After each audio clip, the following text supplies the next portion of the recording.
And in this week's Two Wheels Better, we ride BMW's GS 1100. There's more from Neil Hodgson and the chance for you to win a place at a track day on Anglesey.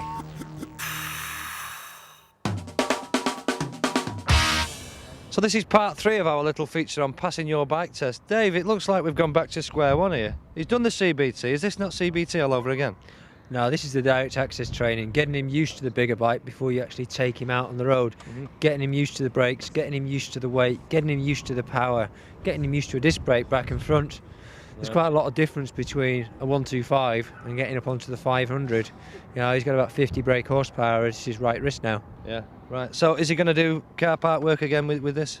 Yeah, he'll do a little bit of car park work for half an hour or so, see how he gets on. If he's got any problems, we'll correct him on the car park before we take them out on the road. Right, so the main part of the training on the 500 is obviously road work? Yep, definitely. Right, and is there anything, they're going to teach him anything different on the 500 to the 125 when he's out on the road?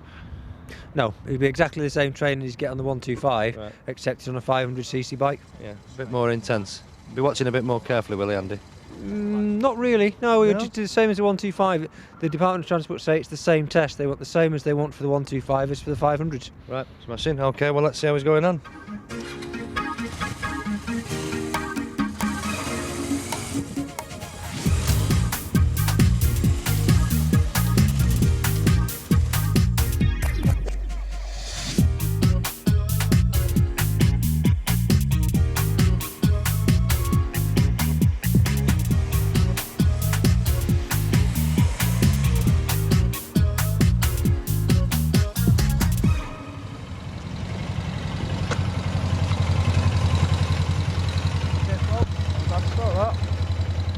Andy, how's it going on? How's it going on this? I'm sorry to keep following you around all day. We're like blooming, like a rash, aren't we, all over you? Is he doing okay on this 500? Yeah, I'm quite pleased with his progress. Yeah. No major problems, just polishing up on a few exercises he's got to do for his test. Right. That one's the emergency stop.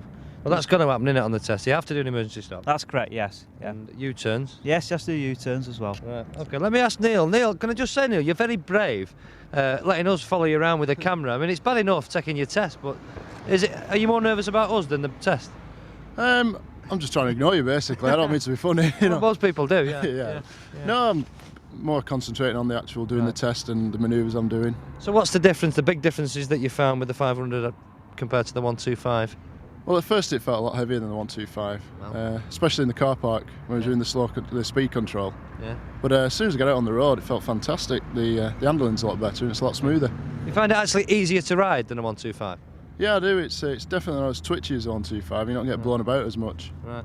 Okay. Well, let me just ask Andy the big question: Is he ready? Next time we meet will be the big day. Do you think he's going to do the business? Yeah, he should do the business, unless he does something silly. Right. What's your pass rate? I must ask you. My own personal pass rate. Right. Oh, don't keep figures as that, but it's around 80%. 80%. That's not bad, is it? Eh? 80%. That must make you feel confident, that, Neil. Yeah, it's not bad. It's still up on one of the 80%. Well, so do I as well. Next time we meet, we'll be at the centre. I wish you all the best. Good luck. Okay. Thanks a lot.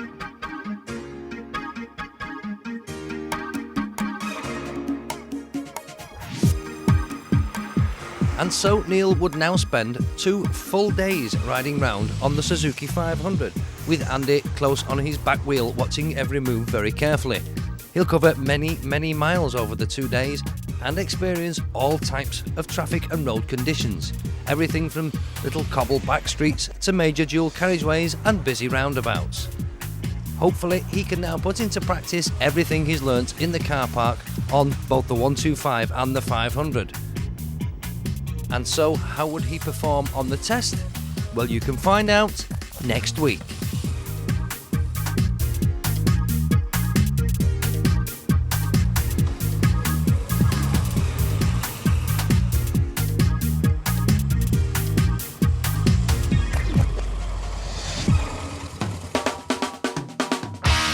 So do you want to know what that strange looking thing is there in front of that lens? Well, it's one of these. This strange looking thing is a Kanan air filter. Every bike usually has an air filter. There's a good reason for having an air filter. It's to filter the air. I know my stuff, mate. I'm joined by Nick O'Kane, who's the ace at Kanan, knows everything. So don't deny any knowledge now. I want to know everything, the ins and outs, the pros and cons of air filtration. you know, Okay. because you know, don't you? First of all, now I know that K is the 13th letter of the alphabet, and N follows on afterwards. Where does the K and N come Kenny from? and Norman. Oh, very, Kenny and yeah, Norman. that's very technical, that, From isn't it? from the States. Is that right? Yeah, they were desert racers, and they decided that they needed some air filters to stop the sand from going into the engines. So they made So they an air designed filter. it, and we've taken over. Well, it's from- coming a bit now, isn't it? It's just a just huge attached, organisation, just isn't it? There's attached, a fair yes. few people in the empire, isn't there? Yes. And you do clever filters for performance bikes, Yeah. but we're not got to forget a standard air filter in the air filter box. No, we do a lot of replacement air filters for the air filter boxes. They supply more air. They give a lot longer life, and they're totally rewashable. So I've got my bike, and I go to work on my bike, say Yeah. something like a GS 550 or something, a regular commuter machine, Right. and I would ordinarily have to go to the shop and buy a 15, 16 quid air filter every 4,000 miles if I was conscientious, because I know that a lot of people don't change the filters as often as they should. That's right. But should I do that? Why should I put one of them in? A paper filter will just clog up. Okay, so once it's dirty, as you say, you have to throw it away. Yeah. With the K&N, once it gets dirty, you can actually rewash it. Keep on using the filter, so it's guaranteed for 1,000,000 miles, so it'll last forever. Is that all, 1,000,000 miles? A million Flipping miles, heck, no. yeah, that'll take me to work once or twice, won't it? Flipping So, heck. once you've actually bought one, that's it, you don't have to buy any more. Right. Okay. And they also flow about 40% more air than the standard paper filter. So what does that mean then? So that means that your engine's going to get more air, producing more power.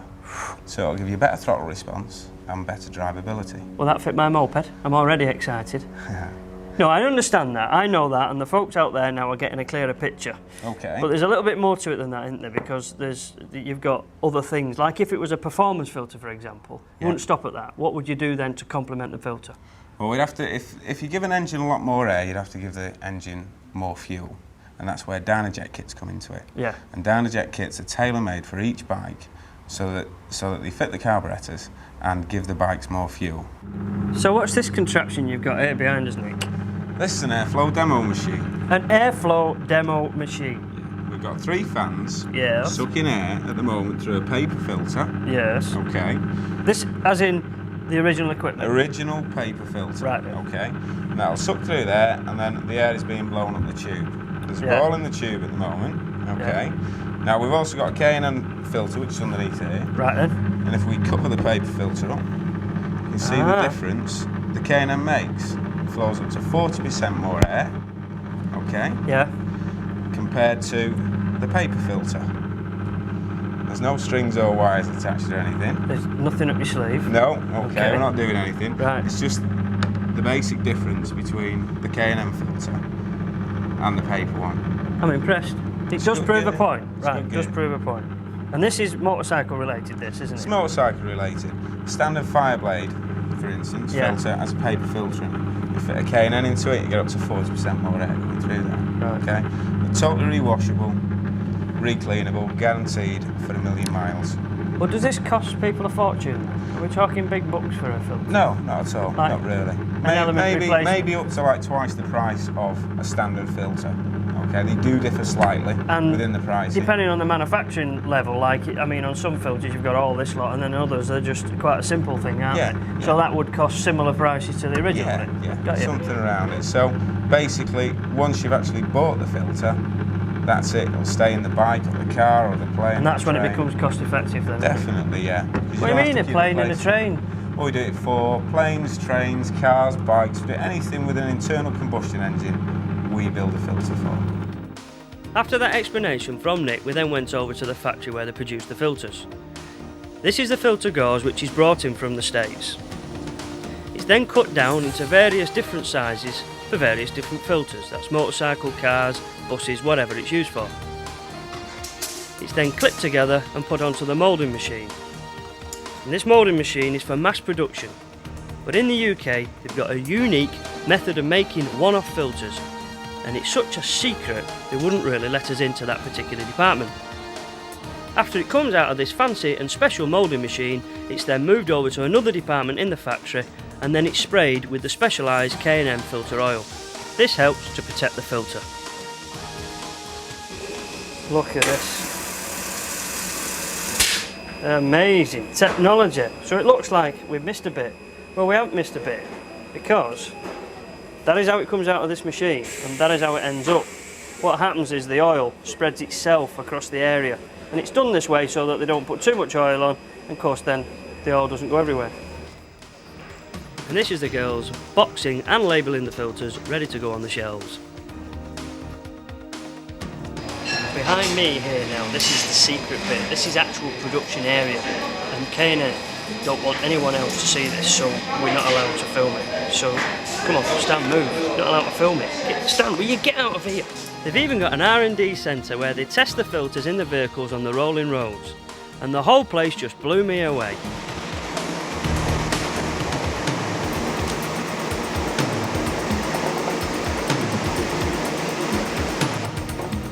The whole place was very impressive, but that lad was getting nowhere on that bike.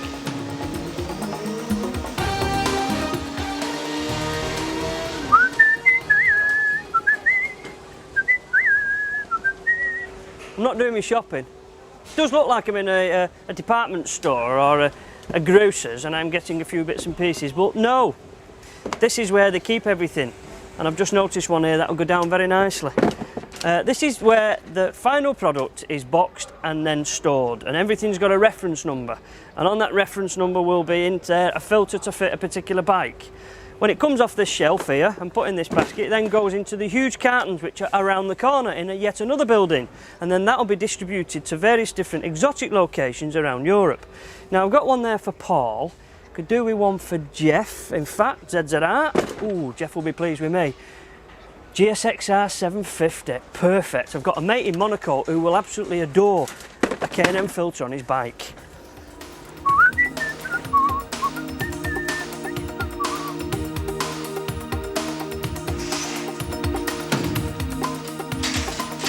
Coming up after the break, we give you the chance to ride your bike on a racetrack.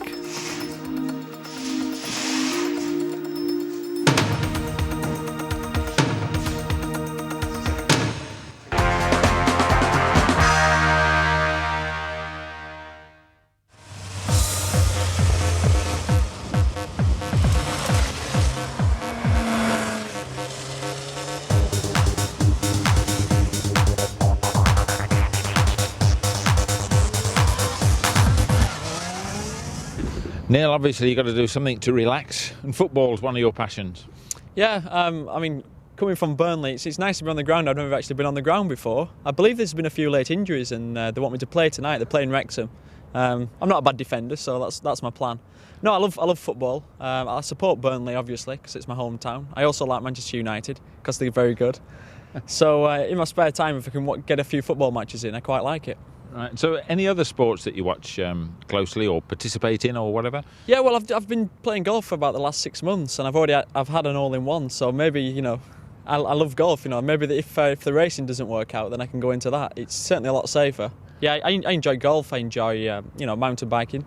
All sorts of sport, tennis, anything that's competitive. I like to compete. I get bored of just sitting around. I want to compete against people. So, away from sport, I mean, what are the other things that you like? You're a bit of a party animal, I understand. Is that right? Yeah. No. When I was a little bit younger, I used to. A little bit younger. When I was in my late teens, I went through a stage of enjoying partying. But I mean, now I'm serious and I've settled down and I've got a steady girlfriend. I like to go out for meals and go to the pitches. Listen, no, you're not going to get away with this. I've heard about a certain party, New Year's Eve, wasn't it? Oh, the fancy dress you're referring to. Yeah, I went as, it was fancy dress, so I didn't know who to go as, and then I decided to go as Keith Flint from The Prodigy, because I believe he's a big bike fan. Yeah. And to look the part, I had to do the hair as well, so I did the hair, hence the short hair now. It's growing back, thankfully. It was something I did and didn't realise how bad it was going to look afterwards when they shaved the rest of my hair off. And anyway, it was good fun. I enjoyed it, and everybody laughed. So that's what life's about, I think. It is. So all these sort of hobbies and pastimes, they're all active ones, are they? There's no sort of passive ones. You're not a watercolour painter or anything like that, are you? No, I've never been into anything like that, or fishing, or I suppose golf's as slow as it gets for me. It is a pretty slow sport, and it's laid back. So I play a lot on my own, so I'll do 18 holes and just walk around on my own, and that's that's as tranquil as it gets for me, really. So what is it you actually get about golf? Is it that tranquility thing? Because a lot of the racers like it. I mean, golf's never appealed to me, but what is it? It's it's something you can do on your own, because obviously during the week all my friends are away working, so to entertain myself during the day, you've got to do some sports that you can do on your own, and golf's one of them, and it's an endless challenge. You know, you never perfect the art of golf, and it's interesting, and it's quite rewarding when you do a good shot. So. And you can carry on doing it to when you're an old man as well. Exactly. It's something that, because now I've got a few pins and screws and rods in my body, it's you know, the arthritis is going to kick in when I'm about 30, so I've about 6 good years left in me, and then that's when I'll be a serious golfer, just like walking around, and I'll probably have a golf cart by then, hopefully anyway, if I can afford one. So what about water sports? I mean, I can see you sort of sailing, you know, not actually big ship type sailing, but windsurfing and all the rest of it. Yeah, I can't swim, Jeff. It's a bit of a problem. No, I can actually swim, but I don't like the seawater. I don't like salt water. I've got an allergic reaction to it. It goes up my nose and in my eyes and out of my ears, and I don't like the taste of it. So, as far as dry land guy. Yeah, as far as water sports go, I'll have a swim in Burnley baths, but that's about as far as I'll go.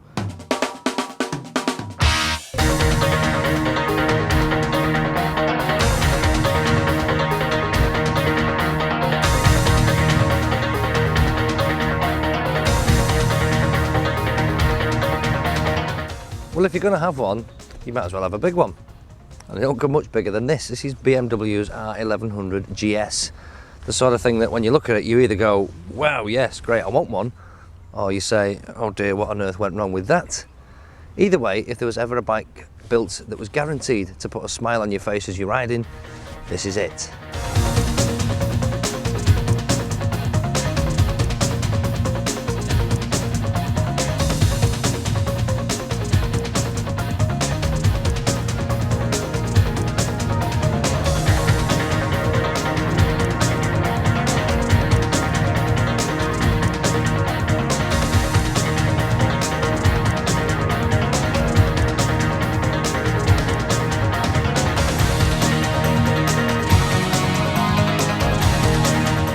The GS is deceptively quick, and I've surprised 1 or 2 sports bike riders over the last couple of weeks, I can tell you. It's easy to find yourself doing 70 or 80 mile an hour before you even realise it, because this Boxer twin is so smooth. It's BMW's flat twin with 4 valves per cylinder, and it kicks out around 80 brake horsepower from its 1100 cc's. It's an unusual looking bike in more ways than one. The front suspension is the now famed BMW telelever system, and it's quite easy to see exactly what's going on. You've got this wishbone shaped metal strut here and a monoshock up there. All looks very odd, but it does work very well. It makes the bike very, very stable, but it means it doesn't actually dip at the front when you're braking, and that takes a little bit of getting used to, but it's fine once you get the hang of it. It also makes for great conversations and much pointing of fingers at the local bike gathering. And at the back, we've got this paralever swing arm which actually houses the shaft drive. And it all sounds incredibly complicated, but suffice to say it works exceptionally well with the single spring strut under there. It gives no feeling of wanting to squirt sideways or waggle around when you decide to give it a big fistful.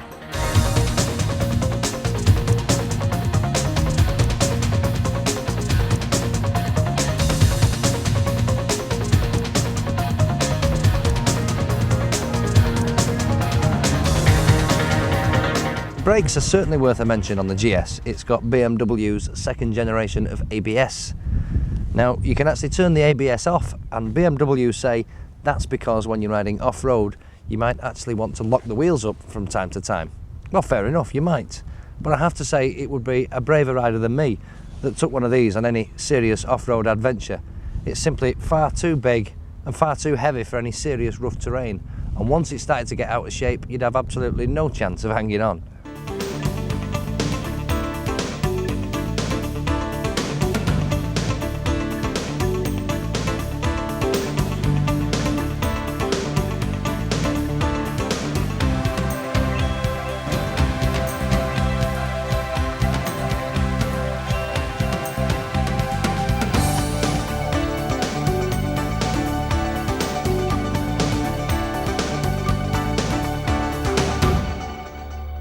It would actually make a great long distance tourer. It's got a very sensible dashboard layout, a very useful digital clock, oil temperature gauge and a useful fuel gauge. Talking of fuel, a full tank in this will take you well over 200 miles. In fact, as much as 250 with a little bit of careful motoring. And there's a good, surprising amount of protection from this small screen, even at high speed. The seat height is very high. You can choose one of 2 height positions for the front section of the seat, although even on the lower position, it's still bloody big. And if you need to carry luggage, BMW offer a set of panniers for the back. Well, they don't offer them, you'll have to buy them actually. And they fit on the back, very big size, although this one on this side has somewhat reduced carrying capacity due to the fact it's got a big bit missing where it has to go around the silencer. And if you're into solo riding and you need some luggage space, you can remove just the rear section of the seat. Like that, nice and easy. And you've got a decent size luggage rack there to strap your bits and pieces to.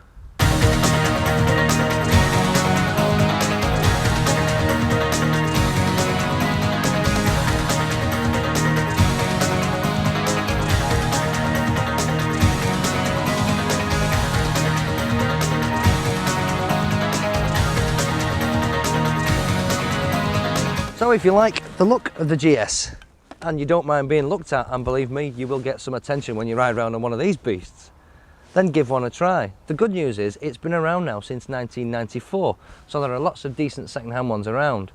One like this, M registered 1995 example, costs you somewhere close to £6,000. Unless of course you're rich and you can afford a new one, and that'll cost you somewhere over £9,500 on the road. And more importantly, if you don't like the look of it and you think it looks awful and completely wrong, or as it was called the other day, the bike with the beak, then give one a try anyway. You might just be in for a nice surprise.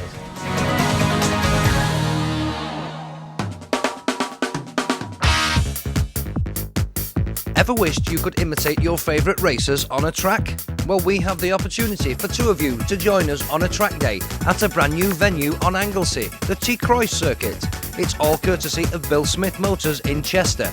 And to win a place on the track day on April the 17th, just tell us who is the current British Superbike champion. Answers on a postcard to this address.